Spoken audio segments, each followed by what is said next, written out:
el gusto de estar acá. Esta es la charla de ayudarte a pasar la entrevista de Soft Skills. Bueno, ¿quién soy yo? Me llamo Fernando Durán, tengo demasiados años de experiencia, muchos años de experiencia en software, especialmente infraestructura y liderazgo, mayormente en startups, y mi última compañía fue Lyft. Es originalmente de España, pero la mayor parte de mi carrera ha sido en Estados Unidos y Canadá, o en Canadá para empresas de Estados Unidos. Y bueno, mi experiencia ha sido, yo calculo, haber tenido como unas 200 entrevistas a ambos lados de la mesa, que realmente no es que sean muchísimas, pero bueno, eso me ha dado algún tipo de visión sobre cómo son estas entrevistas. Al contrario que una entrevista técnica, bueno, que uno sabe, es más objetiva los resultados de las preguntas, es más objetivo, estas son más opiniones basadas en mi experiencia y no tiene por qué necesariamente correcta, especialmente porque, bueno, mi experiencia ha sido en dos países en concreto y quizá en su país sea un poco distinta. Pero bueno, por último, que te puedan hacer pensar sobre cómo realizar estas entrevistas.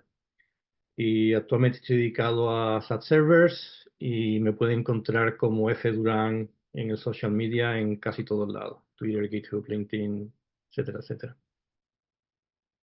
Bueno, vamos a la agenda. Rápidamente vamos a ver cuál es la motivación hacia esta charla, el tipo de preguntas y cómo es esta entrevista. Intentar ver cómo crean las empresas esta pregunta, ponerse de su lado, siempre es una buena táctica. Que son las banderas rojas o red flags que uno tiene que evitar. Y luego más en el centro de esta presentación he intentado agrupar todas las posibles preguntas en unas 12 preguntas o temas básicas, que yo he encontrado que casi siempre el 80% o así de las preguntas se reduce normalmente a una de estas, una parecida a esta. Basándose en eso, ver cuál sería un método para preparar ese tipo de entrevista y luego algunos consejos durante la entrevista en sí. El formato, bueno, primero incluso el nombre de la entrevista, no sé muy bien cómo lo decimos en castellano, pero bueno, le dicen soft skills o cómo uno encaja con la cultura, a veces le llaman de liderazgo, incluso cuando no es para posiciones de jefe o de manager, también le pueden llamar de liderazgo. Y normalmente una entrevista más del ciclo de entrevistas que uno tiene, pues, te pueden hacer 4, 5, 6, 7 entrevistas y pues es una de ellas. Normalmente pues de la misma duración que las otras, entre 45 minutos y 50 minutos es lo normal, hasta una hora. Esta entrevista, quizás al contrario, un poco diferente de otras entrevistas técnicas que te intentan graduar más cuál es tu nivel técnico, esta es más de pasar, no pasar. Entonces, por un lado, es quizás más fácil de pasar si uno no comete errores básicos, eh, pero por otro lado sí puede ser algo negativo. Eh, Luego comentar que es más, esto es solamente para las personas que se vayan a entrevistar como manager, jefe de equipo o incluso siendo staff o principal engineer, puede tener más de una entrevista y hacerte preguntas extra dirigidas a tu experiencia como manager. Entonces, esto me ha pasado a mí a veces que he entrevistado para ser manager de equipo y tengo como una entrevista aparte de la normal que tiene todo el mundo de soft skills, yo tengo una parte como de liderazgo.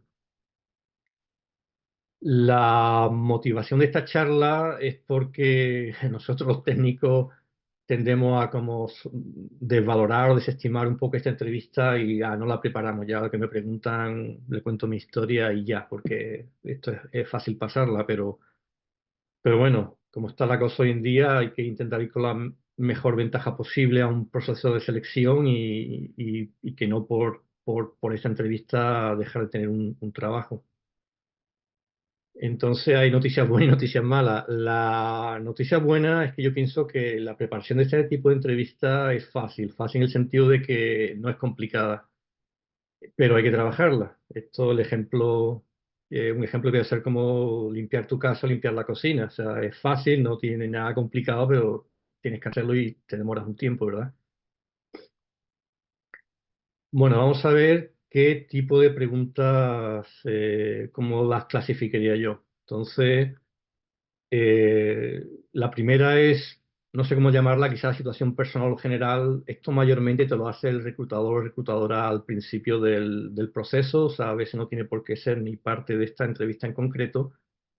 Y suelen ser tres, cuatro preguntas del tipo, háblame de ti, o sea, hacer una introducción. Yo recomiendo prepararse una introducción corta, unos 30 segundos y una un poco más larga, unos 2 minutos.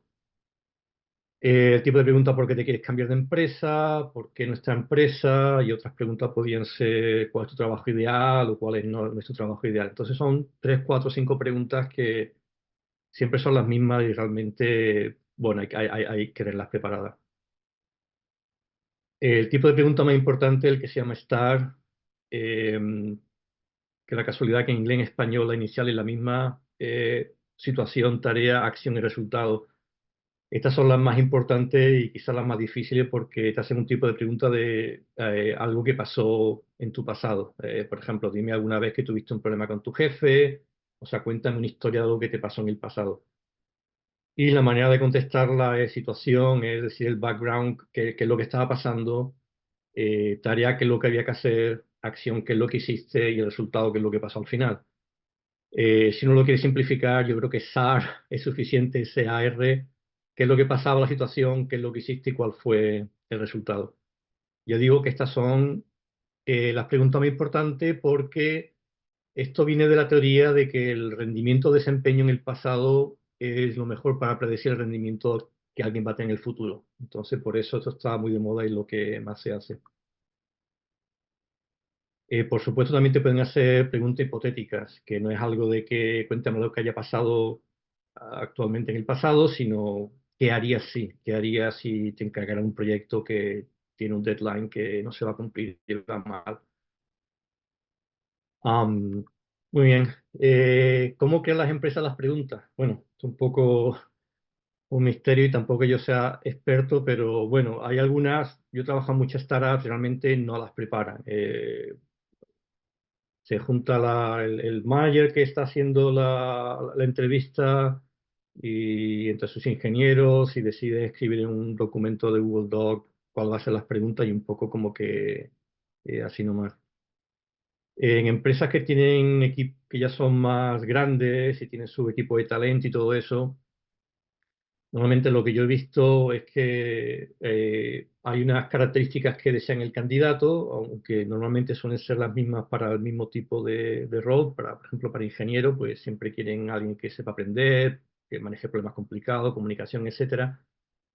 Y luego las empresas, muchas las pasan por sus valores que ellos les dan más énfasis, los valores de la empresa, y a partir de ahí ellos crean como una hoja de cálculo o una hoja de Excel o de Google y ahí ponen como un puntaje por las respuestas o en vez de puntaje puede ser pasa o no pasa esa pregunta o a lo mejor tienen A, B, C, D, la respuesta muy mala, mala, mediana, buena, muy buena, algo así. El ejemplo de valor de la empresa, bueno, unos famosos son los principios de liderazgo de Amazon, pero vamos, casi cualquier empresa que uno puede ir, uno puede buscar en los valores y ver qué es lo que recalcan más.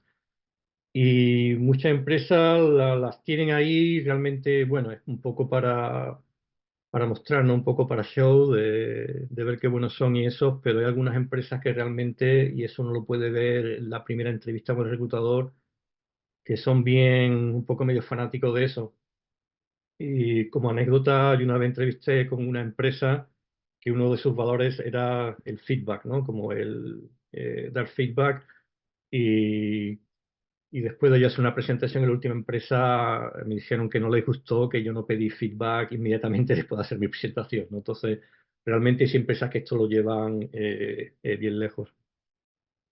Y entonces esto es un poco cal y arena y los valores de la empresa ayudan y no ayudan. A nosotros los candidatos ayudan porque cuando contestemos una pregunta que nos dan, podemos tener esos valores que ellos tienen en la parte de atrás de nuestra cabeza, incluso con sus mismas palabras, e intentar responder siempre usando esos valores.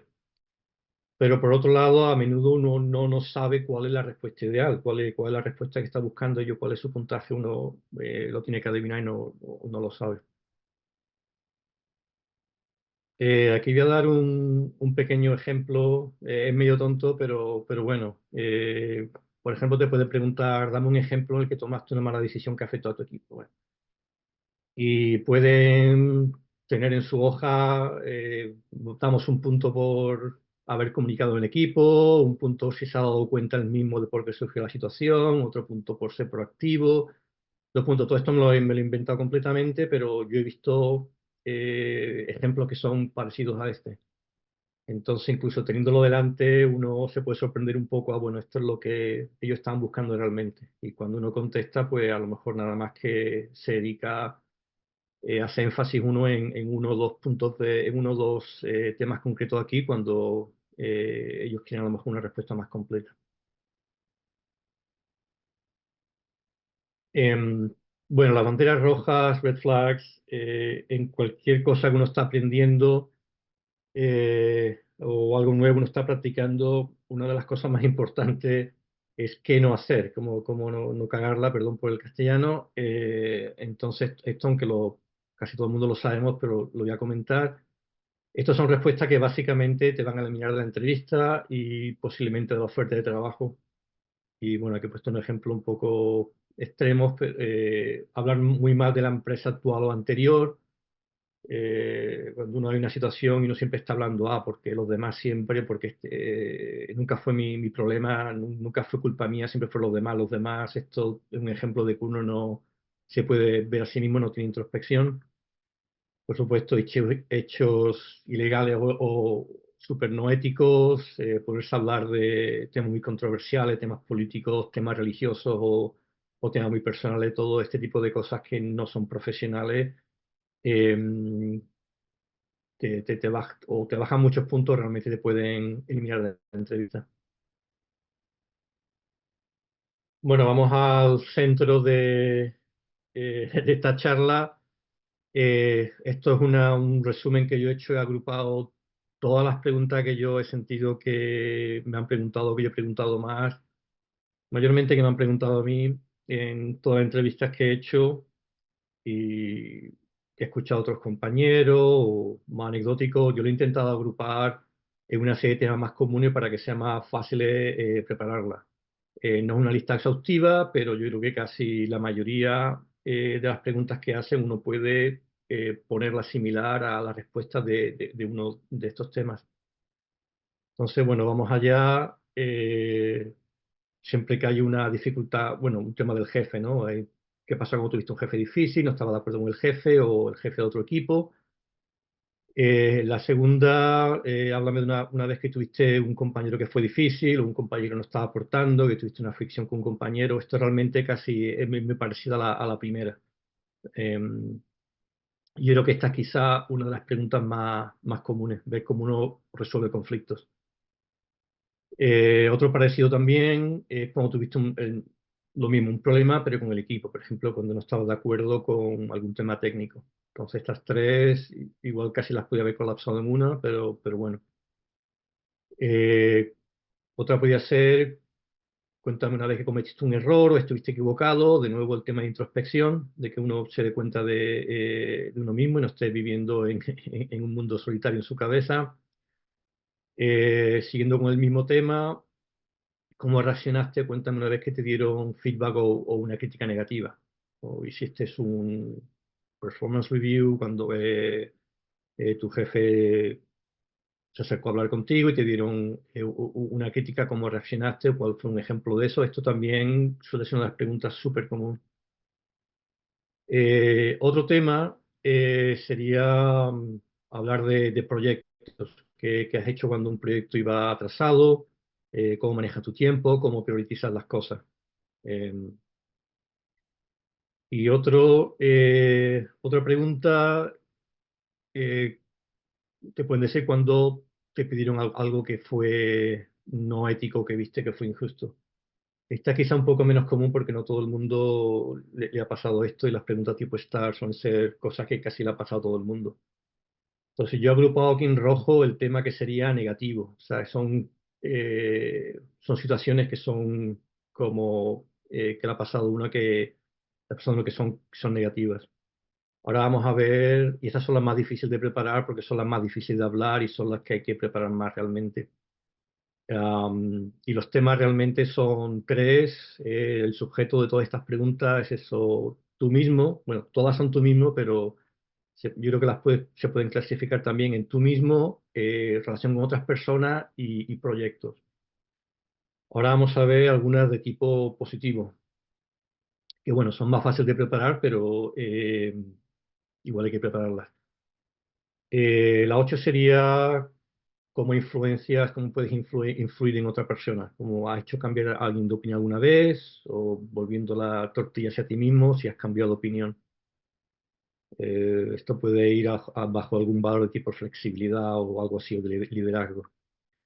El 9 es una general de alguna vez que ha ayudado a un compañero, un equipo, sería el tema de colaboración, de trabajar juntos. El 10 creo también una de las preguntas más frecuentes es que hable de tu proyecto o logro del que estás más orgulloso o orgullosa, porque esto aquí lo que intenta ver es que tú demuestres entusiasmo, de ver que así estás súper, se supone que la gente entusiasmada hace mejor su trabajo y por eso normalmente hacen este tipo de preguntas que es muy común. Otra pregunta muy común es que cuentes una vez que superaste una adversidad, un problema grande que tuviste. Esto habla sobre el tema de que si eres capaz de adaptarte eh, y también cómo manejar el estrés. Hay otra manera de ver esta pregunta. Y la última que he puesto en mi lista, que también es muy común, es que des un ejemplo de que alguna vez hayas mostrado iniciativa. Lo pueden poner la pregunta como háblame de un proyecto que está más allá de tus responsabilidades o de ese tipo.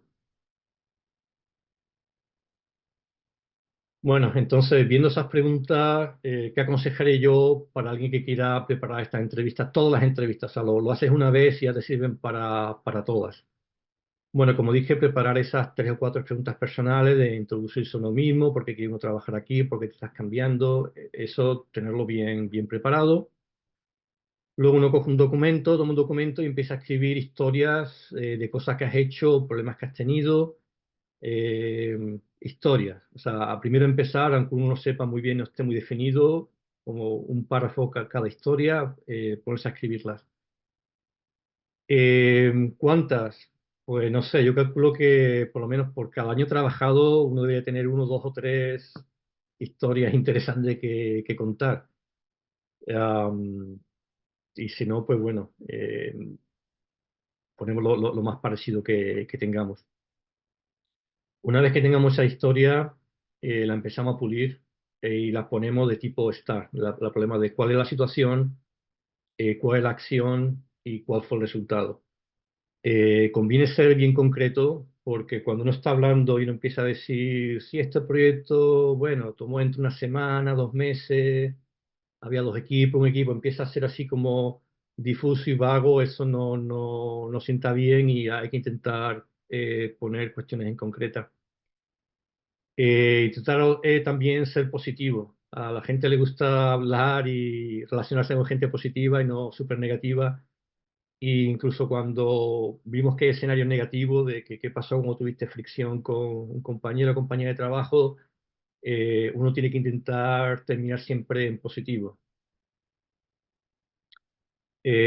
¿Cuántos escenarios tenemos que tener? Bueno, idealmente uno por tema, ya vimos que de esos 12 quizá incluso se podían colapsar, incluso en menos 8 o 10, pero lo bueno es que los escenarios hasta cierto punto se pueden reusar o adaptar. Uno puede tener una situación en la que trabaja en un proyecto con personas difíciles que al final sale bien. Ese proyecto uno lo puede usar como tu logro, lo puede usar como trabajar con alguien difícil, lo puede trabajar como llevas un proyecto que se está demorando. Yo creo que al menos, y esto es una opinión, yo creo que hay que tener como por lo menos dos negativos y dos positivos. En caso de duda, que hay que prepararse más el negativo. Hay empresas que preguntan igual de las dos, pero yo he tenido empresas que casi todas las preguntas eran de tipo negativo. Era tipo cómo resolviste conflicto, cuando un proyecto iba tarde, casi nunca eran cuestiones positivas. Finalmente, algunos consejos en la entrevista.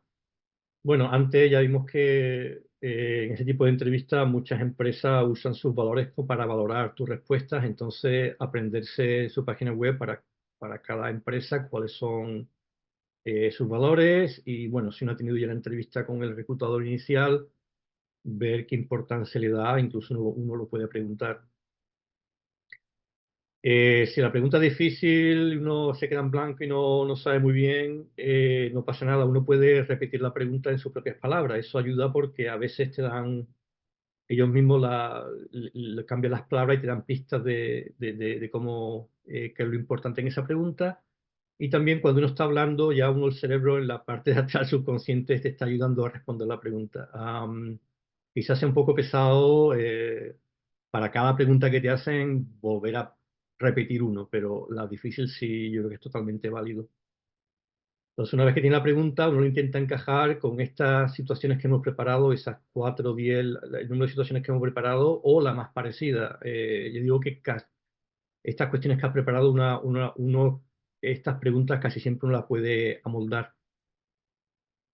Eh, no es ideal, pero si no tiene más remedio, una situación que uno tiene, si en una entrevista te hacen 8 o 10 preguntas, porque respondas 2 preguntas con el mismo escenario, bueno, no es ideal, pero no pasa nada.